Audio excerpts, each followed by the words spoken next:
और देवहूति की तो कथा आप सुने, उत्तानपाद की सुने, उनके पुत्र की। कपिल देव हुए कर्दम को, देवहूति को। और उसके बाद में मैया प्रसूति देवी का विवाह ब्रह्मा के पुत्र के साथ हुआ। क्या नाम? दक्ष। और दक्ष के साथ प्रसूति जी का विवाह हुआ। जब प्रसूति जी का विवाह दक्ष के साथ हुआ तो दक्ष को 16 कन्याएं हुई। 16वें नंबर की कौन? मैया सती। और मैया सती 16वें नंबर की। ब्रह्मा जी बोले कि ऐसा है, हमारे पुत्र के साथ विवाह कर दो।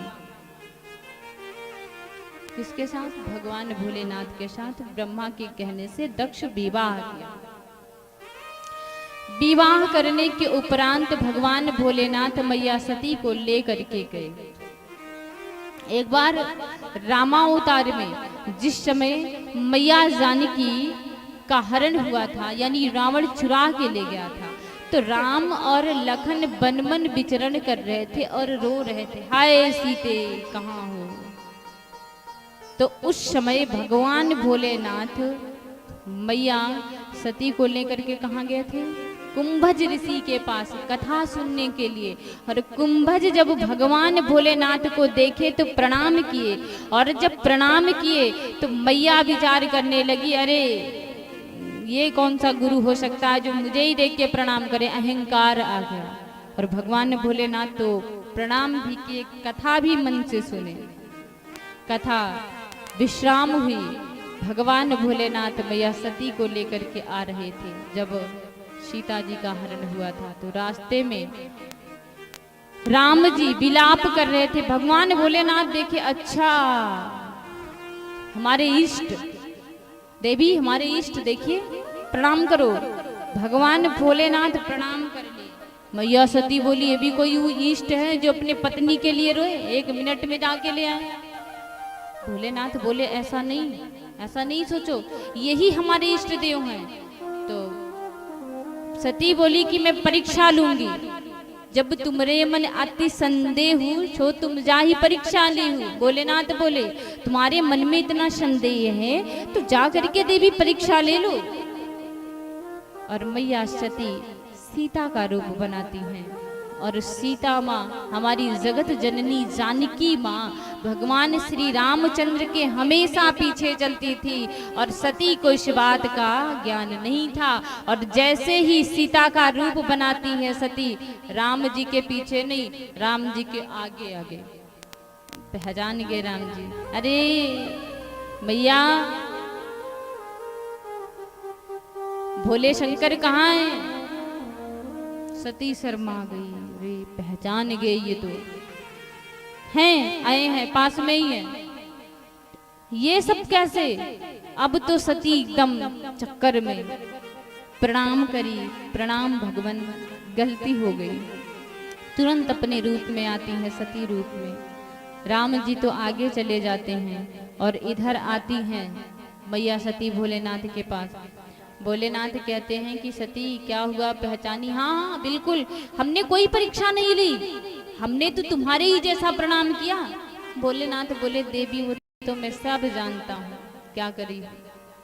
वही सती भगवान भोलेनाथ जो समाधि लगाए थे, आज वही दक्ष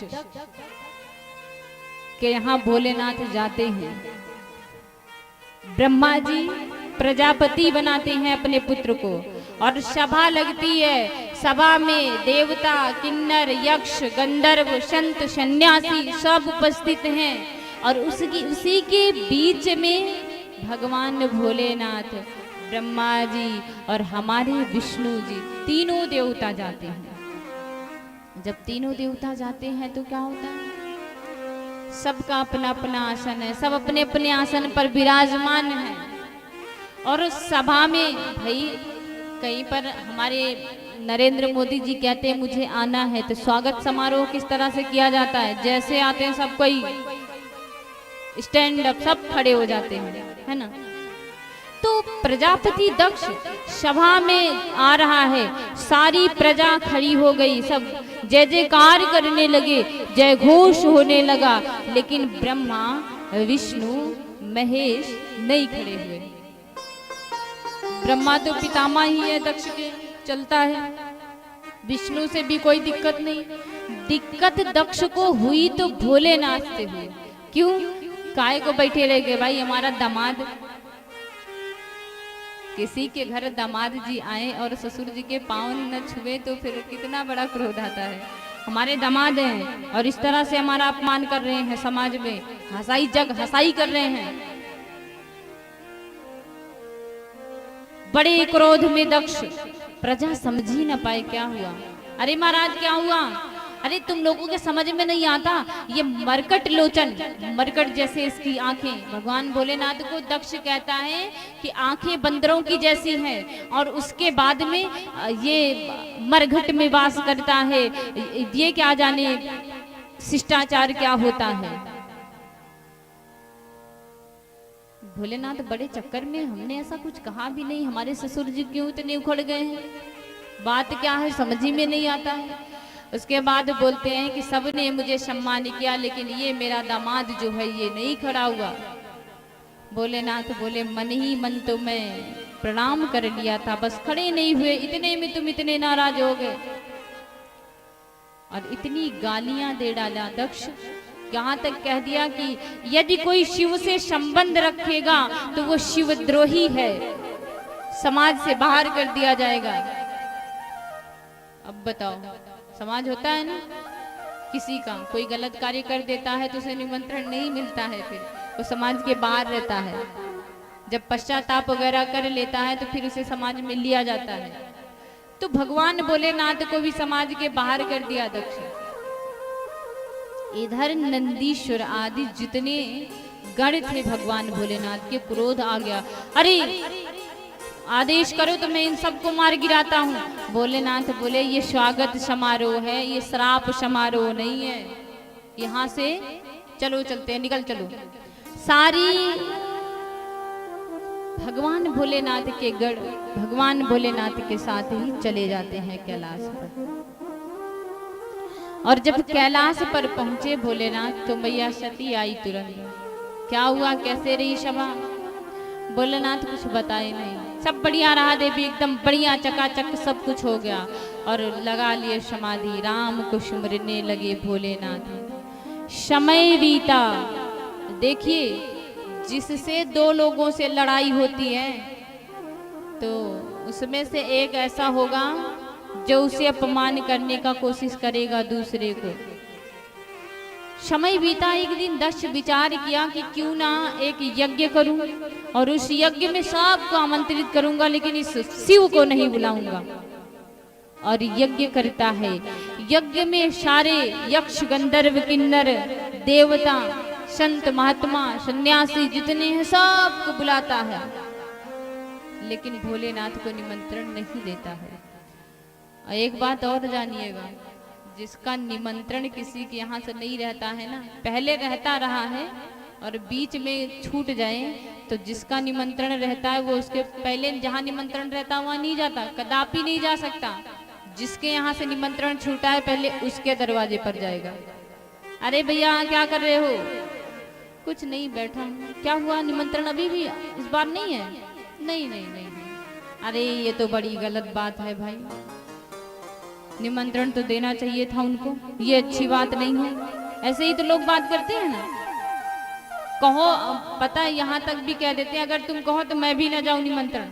वो बोलता है अरे काहे को भाई, मुझे नहीं है, तुम जाओ, कोई बात नहीं। ये तो उसके सामने बोलते हैं, और जैसे ही उसके पास से आगे गए बोलेंगे बड़ा खास बनते हैं, बड़े ऐसे थोड़ी ना सब कोई न्योता जाता, न्योता तो हम जैसे लोग जाते हैं। तो भगवान भोलेनाथ और मैया सती कैलाश पर्वत पर है, ठीक है। और सारी देवताओं को देखिए निमंत्रण मिला है। जैसे अब रेलगाड़ी है ना, रेलगाड़ी अपनी पटरी से नीचे नहीं उतर सकती है, उतर सकती है नहीं, लेकिन मोटरसाइकिल, कार, साइकिल जितने भी वाहन है वो सड़क के किनारे भी चल सकते हैं, और खेत में भी यदि जरूरत पड़ी तो खेत से भी लंघा सकते हैं। लेकिन रेलगाड़ी को नहीं।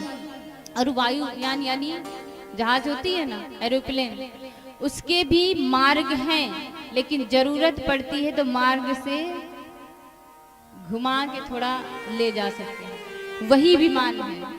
देवताओं को देखिए, काय को घुमाएं, सब लोग अपने विमान को गड़गड़ाते वहीं से ले जाते कैलाश के ऊपर से। मैया सती बड़ी परेशान भोलेनाथ के पास जाती है, बोलती आखिर के इस बार जो है कुंभ भी नहीं है कहीं पर, ये सब कहाँ जा रहे हैं। भोलेनाथ बोलते देवी मुझे भी पता है कहाँ जा रहे हैं। इतने में एक ब्रह्मा जी की ब्रह्माणी पूछ ही ली, बहन तुम्हारा निमंत्रण नहीं है, तुम्हारे पिता यज्ञ किए हैं, यज्ञ में तुम्हें नहीं चलना है। अरे हमारे पिताजी यज्ञ कर रहे हैं, मुझे नहीं बुलाए। जाओ बहन, मैं अभी जल्दी तैयार होके आती हूँ। और आई सती जो है भगवान भोलेनाथ से बोली कि ऐसा है कि अब मैं जल्दी तैयार होती हूँ और आप भी जल्दी चलते हैं। पिताजी हैं, मित्र के यहाँ, पिता के यहाँ और गुरु के यहाँ बिना निमंत्रण के पहुँचना चाहिए, चलो जल्दी चलो।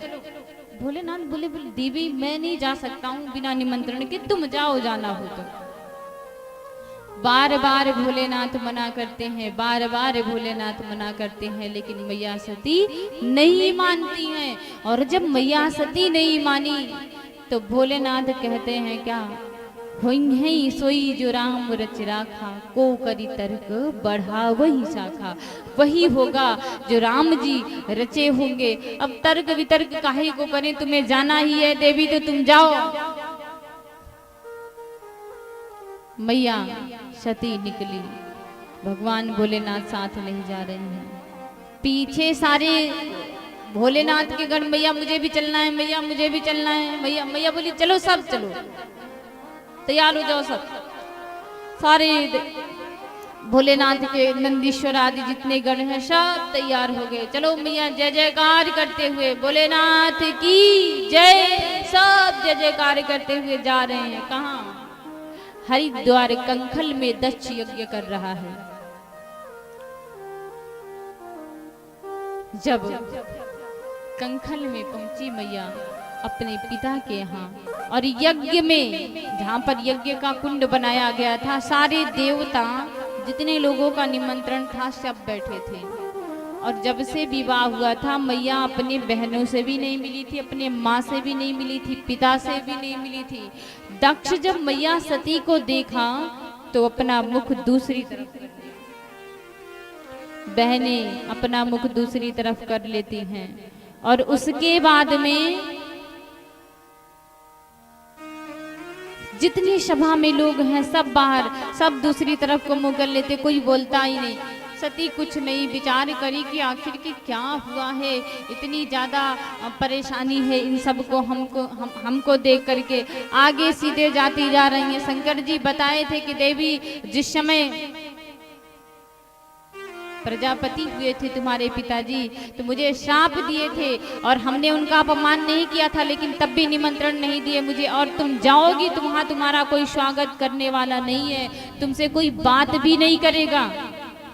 मैया सती विचार करने लगी कि हमारे स्वामी जी सही बोल रहे थे और वही हो रहा है। चलें पहले माँ से मिलते हैं, माँ तो मुझे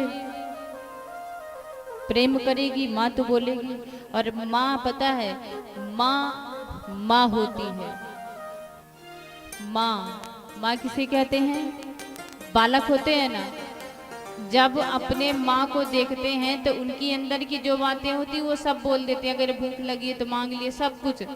माँ और बाप, जब बाप बोलो तो मुंह बंद हो जाता है, माँ बोलो तो मुंह खुल जाता है। माँ की ऐसी वात्सलता होती है कि वो अपने बच्चों को जब देखती है ना, कितनी भी लड़ाई क्यों ना हो गई हो, कुछ भी, वो हमेशा अपने बाहों में भरने के लिए तैयार रहती है। माँ के बिना सब अधूरा।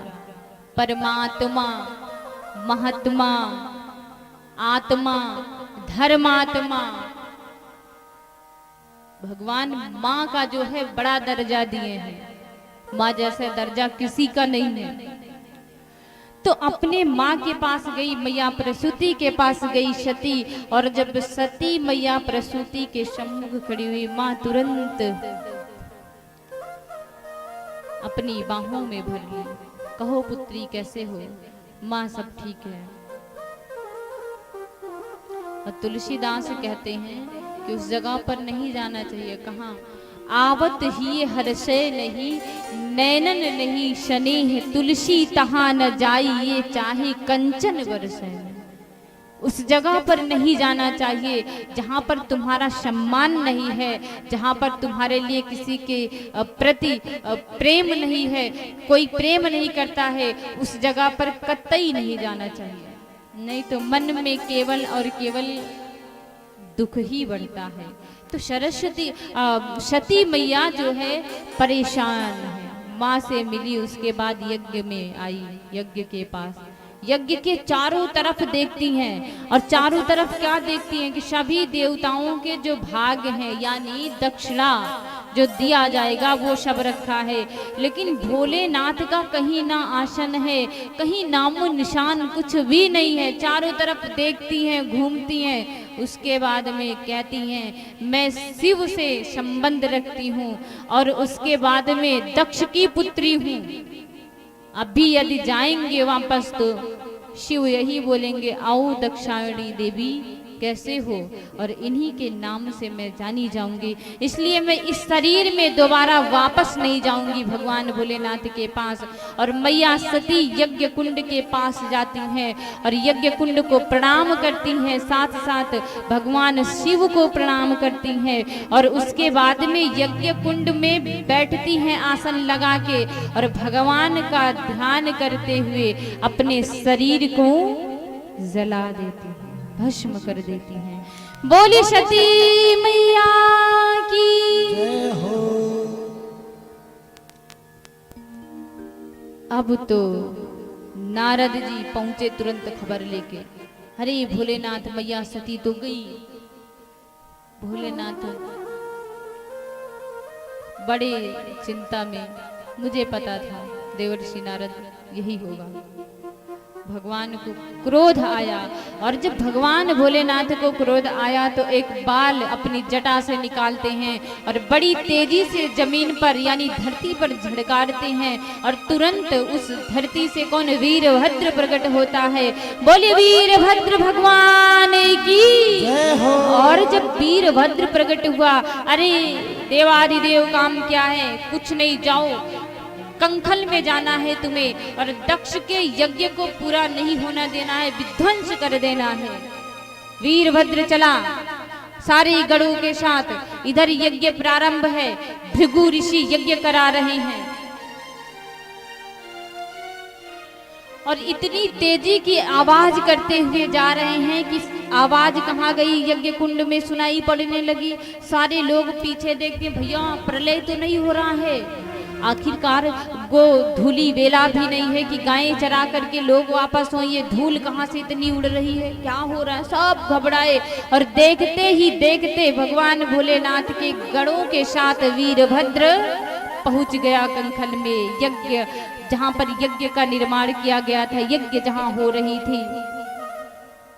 और पहुंचते बराबर सारे गण, कोई पूषा देवता को पकड़ता है, कोई भृगु जी को पकड़ता है, कोई जितने देवता आए थे सबको पकड़ पकड़ के किसी के दांत तोड़ते हैं, किसी के मूछे उछाड़ देते हैं, किसी के आंख को फोड़ देते हैं, किसी के हाथों को तोड़ देते हैं, कोई को लंगड़ा कर देते हैं। अंगबद्ध कर दिए भगवान भोलेनाथ के गढ़। और वीरभद्र सीधे दक्ष के पास गया और उसके बाद में सर को धड़ से अलग कर दिया, यानी शरीर से अलग कर दिया और यज्ञ कुंड में स्वाहा। अब शरीर पड़ा है। प्रसूति देवी आई, देखी वीरभद्र ये सब करके वहां से वापस चले गए। और वापस जाने के बाद में सारे देवता बड़े परेशान हैं, यहाँ पर सारे संत महात्मा परेशान हैं। क्या करें समझ में नहीं आ रहा, किसी को आंख से नहीं दिख रहा है, किसी के सारे दांत टूट चुके हैं, सब परेशान हैं। देखिए जहाँ पर लड़ाई होती है उस जगह पर केवल मजा लेने वाले लोग ही जाते हैं। जो समझदार लोग होते हैं वो कतई नहीं जाते हैं। ब्रह्मा और विष्णु जी नहीं गए थे, बाकी सब गए थे। चलो कुछ मिलेगा, देखते हैं बोलचाल हुई कि नहीं, क्या चल रहा है। और जब सब कोई गए थे तो कौन अच्छा वापस हुए? कोई दांत नहीं, कोई को आँख नहीं, कोई के हाथ नहीं, कोई के बाल नहीं, सब अंगबद्ध से वापस हुए। कहाँ? ब्रह्मा जी के पास गए। त्राई माम रक्षा करो पितामह रक्षा करो। पितामह ब्रह्मा देखे सबको, अरे आँख क्या हो गई, अरे दांत क्या हो गया। सब भोलेनाथ के गढ़ आई यज्ञ में और सब तोड़ फोड़ दिए। क्या करूं? ब्रह्मा जी बोले ये तो बड़ा अनर्थ हुआ, तो तुम लोग गए ही काहे थे? अरे पितामह मुझे निमंत्रण मिला था इसलिए गया था। पितामह बोले निमंत्रण तो मुझे भी मिला था लेकिन हम तो नहीं गए थे, तुम्हें भी नहीं जाना था। अरे बड़े चक्कर में पितामह बोले ऐसा है, चलो मेरे साथ करुणा सिंधु भगवान के पास, भोलेनाथ के पास, देवाधिदेव महादेव के पास। और भगवान भोलेनाथ के पास सारे देवता सारे संत महात्मा आते हैं। भगवान भोलेनाथ वट वृक्ष के नीचे समाधि लगा के बैठे हैं और ब्रह्मा जी थोड़ी दूर पर खड़े हैं। सबसे कहते हैं जाओ जाओ कुछ कहो जो कहना हो। किसी की हिम्मत ही नहीं है, इतना डरे हुए हैं भोलेनाथ से सब कोई। ब्रह्मा जी के आवाज लगाए और जब ब्रह्मा जी आवाज लगाए तो भोलेनाथ समाधि से बाहर, अरे पितामह प्रणाम, कैसे हो? पितामह बोले मैं तो एकदम बढ़िया हूँ। ये जो हमारे पीछे लाइन से खड़े हैं इनके ऊपर एक बार दृष्टि डाल के देखो। भोलेनाथ जब उन सबको देखे तो भाई किसी की आंख फूटी, किसी के दांत नहीं। भोलेनाथ हंसने लगे, ये सब कैसे हुआ? सारे देवता हाथ जोड़ लेते हैं, अरे अरे कुछ पूछो नहीं, बस ऐसे ही। भोलेनाथ बोले तो मैं क्या कर सकता हूँ? सब बोले कि आप में इतना